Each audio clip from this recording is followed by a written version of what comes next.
Jaque mate, el CNE a un paso de ilegalizar la primaria presidencial opositora. Escéptico, expresidente español dice que Maduro quiere escoger a su adversario porque no resiste unas elecciones libres. Van 40 detenidos, extorsiones y robos a diestra y siniestra en el puente internacional Simón Bolívar. Abandonan el campo, sector agricultor se queda sin mano de obra. Se acabó la amargura. Karol G le puso fecha a su encuentro con Venezuela. ¿Qué tal, amigos? Bienvenidos a la presente emisión matutina de Noticias Impacto Venezuela. Hoy es miércoles 4 de octubre del año 2023. De inmediato pasamos a revisar las informaciones más relevantes. Soy Mildred Manrique, comenzamos. Al considerarse exclusivo en materia electoral, el CNE ha abierto la posibilidad de declarar ilegal la primaria presidencial opositora, que avanza de manera autogestionada según la comisión organizadora, que además rechaza la propuesta hecha por el ente rector donde pretendía modificar la fecha de los comicios. Joan Álvarez con el informe. Finalmente, la Comisión Nacional de Primarias ha decidido avanzar de manera autogestionada para los comicios internos de la oposición para el próximo 22 de octubre, tras una serie de infructuosas reuniones con el Consejo Nacional Electoral que dividieron a propios y ajenos. Se decidió que la fecha se mantendrá. Sin embargo, para algunos entendidos de la materia, aseguran que la posibilidad de asistencia técnica con el CNE no está del todo perdida. Veamos.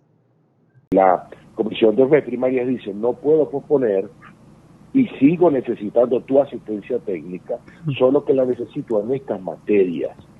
De tal manera que la Comisión de Primarias debe leerse con claridad. No está rechazando la asistencia técnica, sino está rechazando aspectos específicos de la propuesta del CNE para la asistencia técnica. De esta manera, Enrique Márquez aseguró que no hubo un rechazo como tal a la propuesta del Consejo Nacional Electoral, pero sí a la modificación de las fechas de las primarias, por lo que aún es posible un acuerdo técnico que permita la asistencia de los comicios del 22 de octubre.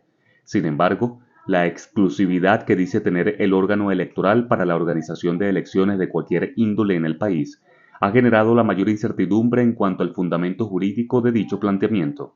Esta afirmación se da como consecuencia de una serie de elementos jurídicos que se llegaron a utilizar incluso en la época de Chávez para frenar y obstaculizar el desarrollo de elecciones gremiales y sindicales. Ya hay precedentes en Venezuela en relación con este tipo de obstáculos que incluso frenó el mismo proceso de elección por parte del Consejo, por parte de la Universidad Central de Venezuela en relación a la competencia del Consejo Nacional Electoral.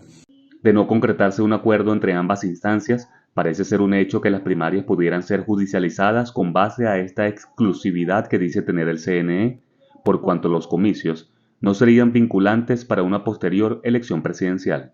Este pareciera ser ya el piso, la alfombra que adorna la entrada de la intervención mucho más clara ante el tema de la prohibición, la judicialización o la obstaculización del proceso de primaria de manera legal y de manera formal ante la imposibilidad del reconocimiento por parte del CNE y la imposición de sus normas. Algunos de los candidatos a las primarias también han reaccionado en redes sociales asegurando que esta exclusividad que dice tener el CNE es una estrategia del gobierno de Nicolás Maduro para retrasar el proceso y presionar a que los comicios se hagan bajo nuevas condiciones. Desde Caracas, Joan Álvarez, Somos Impacto Venezuela.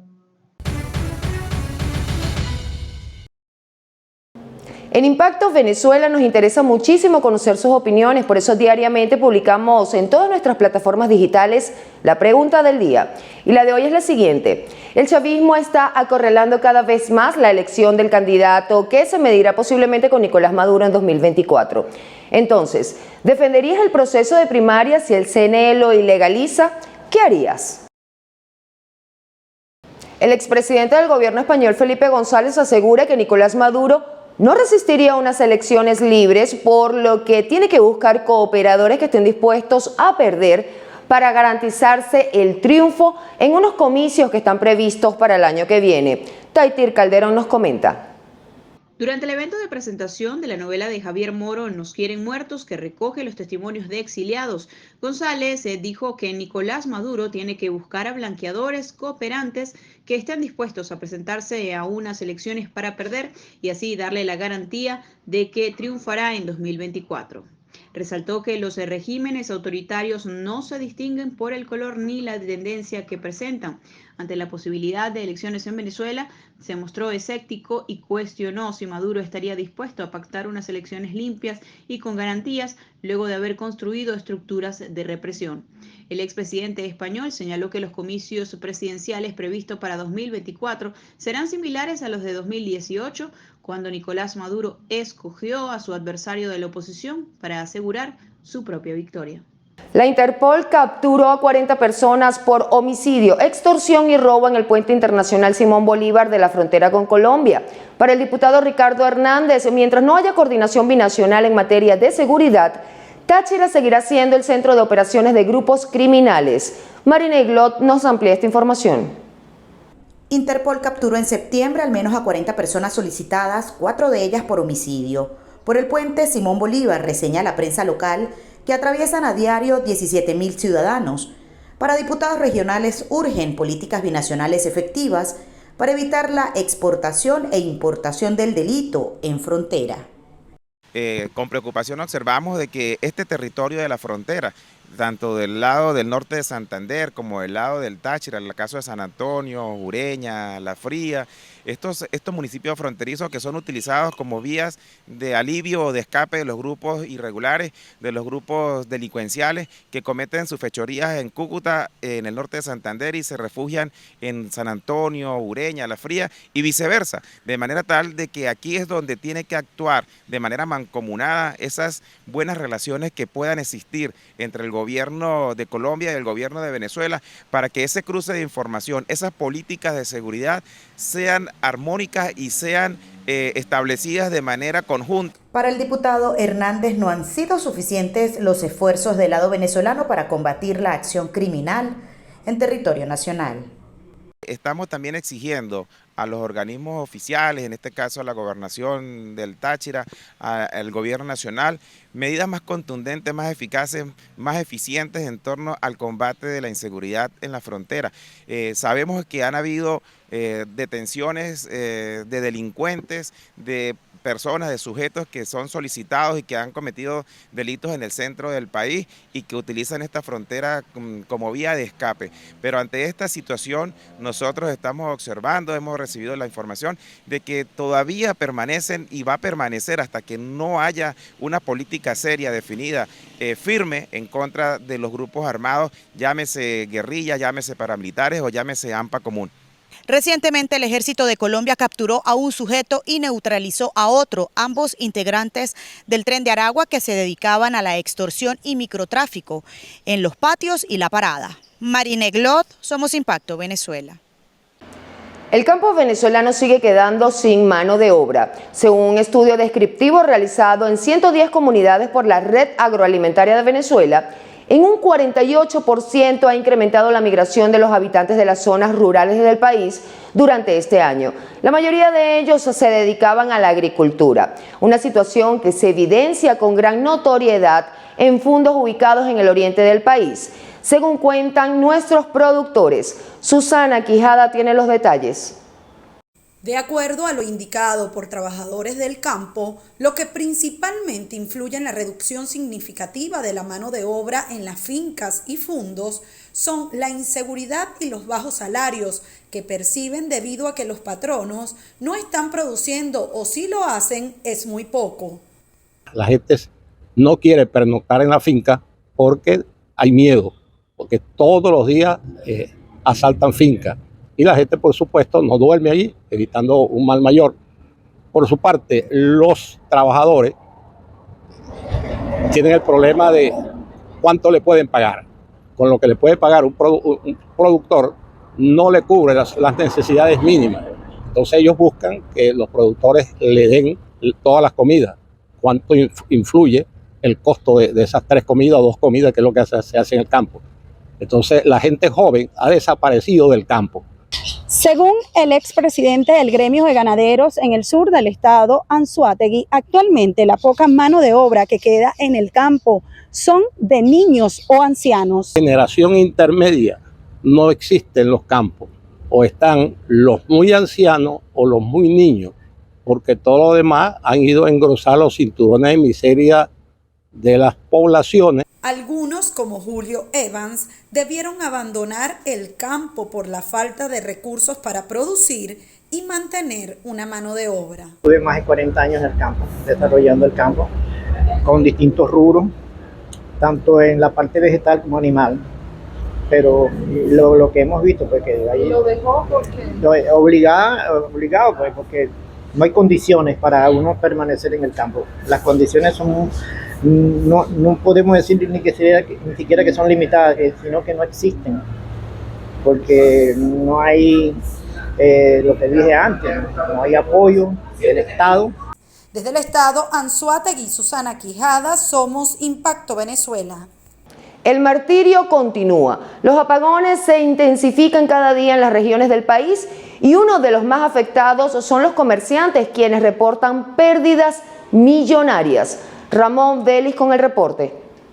El Comité Activos por la Luz reporta que los apagones se han incrementado desde el mes de mayo hasta la actualidad en regiones que se ubican hacia el oriente, los Andes y el occidente del país. Los más perjudicados con esta situación son los comerciantes, que reportan bajas ventas por la ausencia de la energía eléctrica. Afecta en todo, primeramente en la venta y segundo en los electrodomésticos. Por ejemplo, en los servicios técnicos, si no tengo luz no hago nada. ¿Me entiendes? Entonces eso nos afecta a todos prácticamente. Aquí en Cabaré Centro, más que todo en el día. La quitan a las 8, a veces la ponen a las 4. Y eso nos afecta a todos. O sea, esto es una cosa que ya te voy a decir que no sabemos qué hacer.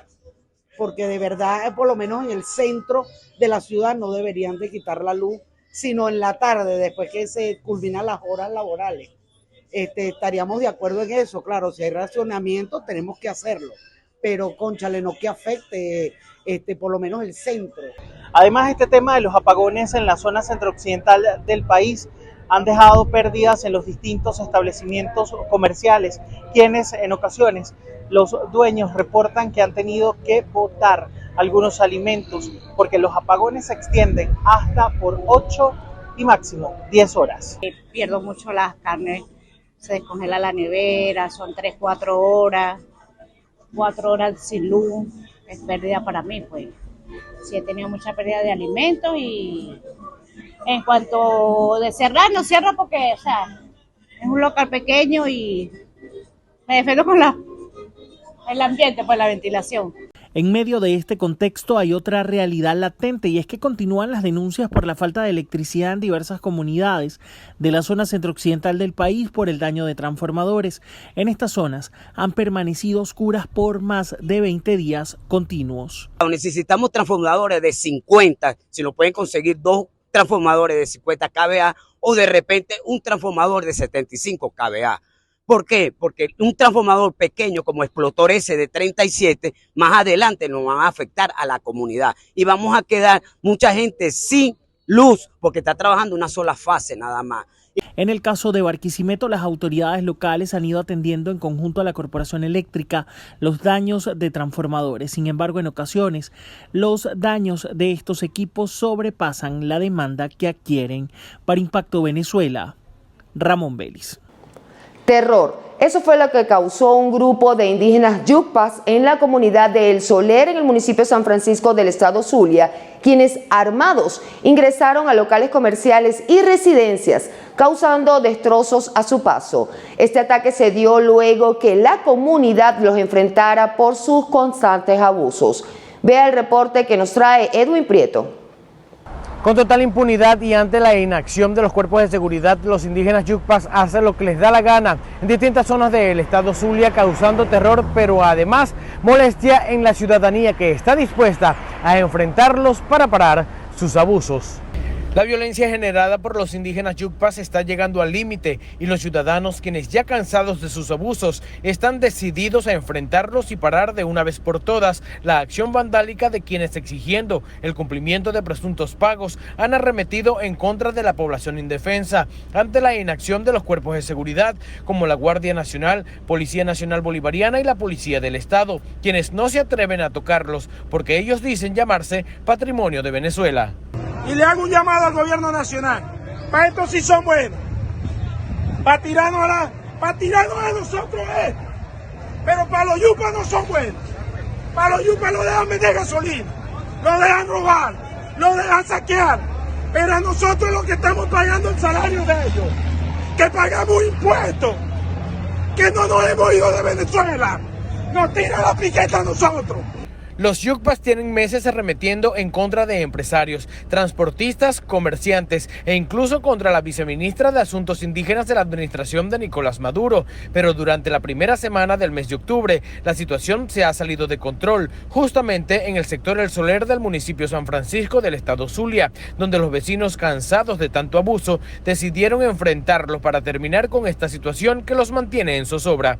Este martes 3, varias personas resultaron heridas y varias casas destrozadas tras un ataque perpetrado por varios yucpas armados. Si ellos decían que me querían matar, que la vida que me iban a matar a mí y a Carla. Este grupo de indígenas yucpas, liderados por su cacique, han sido denunciados en reiteradas oportunidades por invadir terrenos, incluso una fábrica ubicada en la zona sur de Maracaibo, desmantelándola para vender todo lo sustraído como chatarra, pero ninguno de ellos ha resultado detenido por las autoridades, quienes con una actitud complaciente les permiten hacer lo que ellos quieren. Hay que destacar que el cacique de la comunidad Yucpa es el hombre que coordina este tipo de acciones violentas en distintas zonas del estado Zulia. Mientras tanto, otras etnias como la Guayú rechazan las acciones violentas de estos indígenas e instan a las autoridades a aplicar todo el peso de la ley. Edwin Prieto, Somos Impacto Venezuela. 8 viviendas ubicadas en la Florida podrían desplomarse en cualquier momento de continuar las lluvias y mantenerse la falta de respuesta por parte de las autoridades. Santiago Gutiérrez conversó con los residentes de la zona y nos trae todos los detalles. El terreno ha venido cediendo de forma alarmante y cada vez el riesgo es mayor en estas viviendas ubicadas en el callejón Ávila. ¿Realmente está en peligro que se caigan las casas? Sí, estamos en avance porque esto comenzó paulatinamente y progresivamente se ha ido cayendo. Hubo una demolición controlada para evitar y minimizar impactos que fuesen más abajo hacia las otras viviendas. Mas, sin embargo, todo quedó allí, hubo proyectos, están los proyectos, pero no vemos los avances. Casi todas son viviendas multifamiliares. Por eso se estima que son más de 20 familias las que están corriendo el peligro. Señora Mercedes, ¿con cuántas personas vive usted? Y díganos, ¿cuál es la magnitud del peligro que están corriendo? La magnitud del peligro es fuerte porque hay una falla de terreno y eso se está yendo. Tuvimos hace un año ayuda de INGRA y de Defensa Civil, pero hace un año. No, vinieron hace como 2 semanas, dijeron que volvían porque el terreno está cediendo y no tenemos apoyo, pues, o sea, nos sentimos muy desamparados. Ningún organismo hasta ahora ha actuado en correspondencia con la magnitud del caso. ¿Por qué usted tiene miedo? No, es que estoy muy nerviosa con este problema, entonces... ¿Cuál es ese problema? Que se nos está cayendo la casa, cada vez que llueve se baja el barranco y se está yendo la tierra, y entonces, bueno, uno no sabe si se le cae el piso de atrás. ¿Con cuántas personas vive usted, señora? Nosotros somos 7. La zozobra es grande porque esta gente no sabe a dónde ir.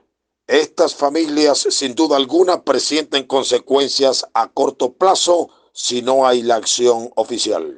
En definitiva, los habitantes de esta zona, los afectados, están solicitando que se impulse, se acelere el proyecto que maneja el INGRA y que consiste en la estabilización del terreno y también la construcción del muro para evitar consecuencias que sin duda alguna podrían ser lamentables.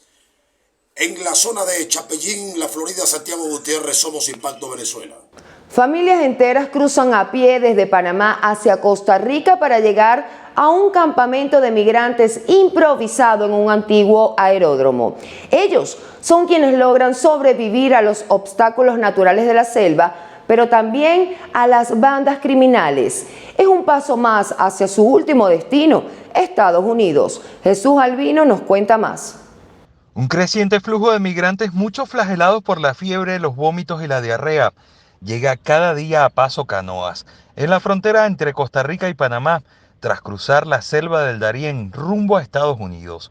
Familias completas arriban agotados por la travesía, el calor extenuante y la alta humedad. El campamento de Paso Canoas, improvisado en mayo por el gobierno costarricense, es un purgatorio para quienes quedan varados tras cruzar la selva panameña. Pues salí de Venezuela porque en busca de un mejor futuro para mí, para mi familia también, que los quiero ayudar. Lo más duro que he pasado en toda esta travesía ha sido lo de la selva del tapón del Darién. Fue muy duro, la verdad. Ahí se pasó hambre, trabajo, se ven muchas cosas que nunca pensé ver en mi vida. El gobierno costarricense decretó emergencia nacional debido a la situación, lo que llevó a la apertura del Centro de Atención Temporal a Personas Migrantes CATEM, 11 kilómetros al norte de Paso Canoas.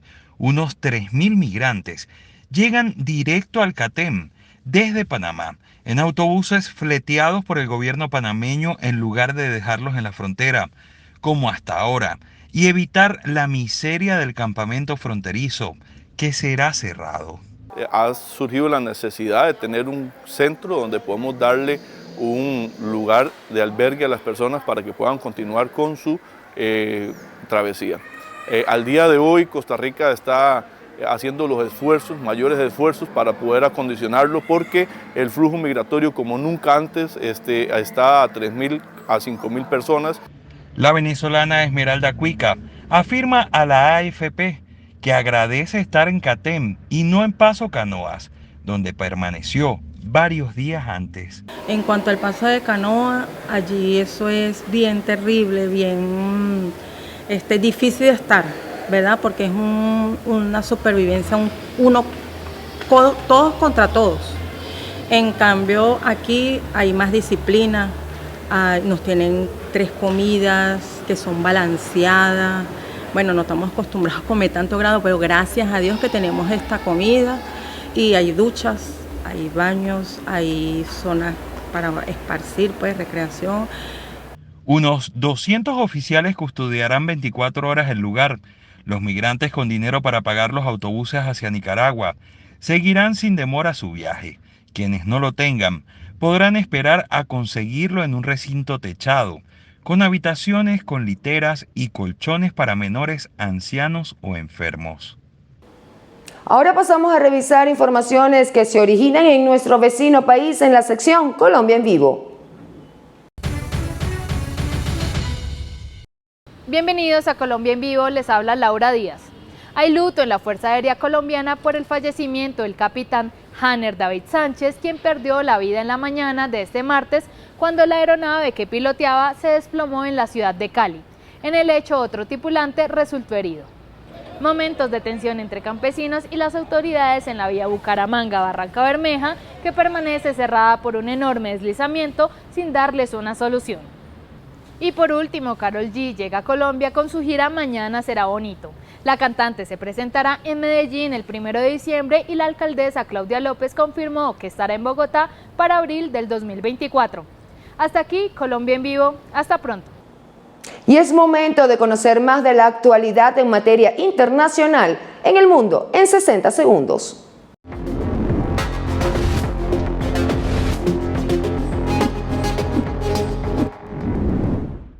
Bienvenidos al Mundo en 60 segundos, les habla Laura Díaz. El alcalde de Nueva York, Eric Adams, anunció un viaje de 4 días a varios países de América Latina, incluido Colombia, a donde arribará el próximo viernes y se espera que visite el sábado la peligrosa selva del tapón del Darién. Tragedia en Venecia. Un bus cae en un puente y se incendia dejando 20 muertos y 40 heridos. El vehículo se precipitó en las vías del tren de Mestre, provocando una enorme explosión. Y finalmente, una planta de residuos se incendió cerca de Oxford, en el Reino Unido, provocando una gigantesca explosión. Las autoridades locales investigan si el incidente fue a causa de la caída de un rayo en unos contenedores de gas. Hasta aquí el Mundo en 60 segundos. Hasta pronto. La cantante colombiana Karol G anunció un tour por Latinoamérica y entre las fechas confirmó su cita con los fanáticos venezolanos, noticia que causó revuelo en las redes sociales. Bárbara Orozco nos trae todos los detalles de esto y mucho más en nuestra sección de entretenimiento. Se acabó la incertidumbre y la espera. La cantante colombiana Karol G llegará por primera vez a Venezuela el 22 de marzo de 2024. Así que el Estadio Monumental Simón Bolívar de la Rinconada se preparará para recibir a La Bichota como parte de su Mañana Será Bonito Tour. Fue la cantante quien lo confirmó junto al calendario de las fechas de su tour por Latinoamérica. Hasta el momento, el único concierto que la artista brindará en lo que queda de este año es en su ciudad natal, Medellín, el 1 de diciembre, por lo que el resto del tour se va a reanudar el año que viene, a partir del 8 de febrero en México y tiene previsto culminar el 9 de mayo en Sao Paulo, Brasil. Por otra parte, recientemente el Tribunal de Caracas emitió una orden de aprehensión en contra del rapero Civilino, integrante de Tres Sueños. La orden contra Carlos Madera, nombre real de rapero, fue emitida por el Tribunal Noveno de Primera Instancia en funciones de control, con competencias de delitos de violencia contra la mujer en el área metropolitana de Caracas. Recordemos que hace 2 años, la actriz Jessica Lee Ruiz denunció al rapero por agresión física, psicológica y sexual. En aquella oportunidad, se giró una orden de alejamiento en contra de Madera. Sin embargo, hasta el momento, de acuerdo con el registro fotográfico que ha compartido Civilino en sus redes sociales, solo ha estado entre Medellín y Estados Unidos, por lo que se presume que no llegará a Caracas en los próximos días. En otras noticias, la cantante dominicana Toquilla se presentará por primera vez en Caracas el 16 de diciembre en la Universidad Simón Bolívar. Así lo anunció la dominicana mediante sus redes sociales, pues formará parte del Cusica Fest, en donde se presentarán otros artistas como Alexis y Fido, Micro TDH, Tomates Fritos, entre otros.